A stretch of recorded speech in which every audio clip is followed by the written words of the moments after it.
யாருக்கு முதியோர் பென்ஷன் வருது உங்களுக்கு வரலையோன்னு கேட்டேன். விரட்டிடுவா. அதுக்கு பிறகு சொல்லுவா எல்லாவளும் போயிட்டா எங்கயோ கோயிலுக்கு வில்லு பாக்க அவ கையில சேர்த்துக்கு தான் போக சொல்லுவா. கேட்கும் போது மாற்றி சொல்லிக்கிடுவா.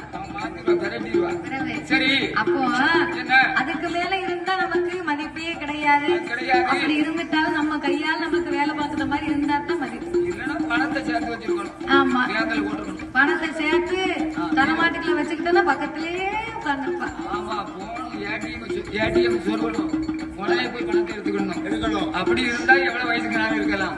பணம் இல்லைன்னா பணம் இல்லைன்னா பெணம், பணம்னா பெணம் கூட வாய பிளக்குமா. ஆமா, எய்தா வீட்டு வந்து எவ்வளவு வேகம் இருக்கு அவ்வளவுதான் போகும். அவ்வளவுதான் போய் பணம் இருக்கு பார்த்தீங்களா? 10 செய்யும் 20 செய்யும். வேலை கொண்டு எறிந்தா வேகம் இருக்கு வரைக்கும் பாயும். பணம் மட்டும் பாதா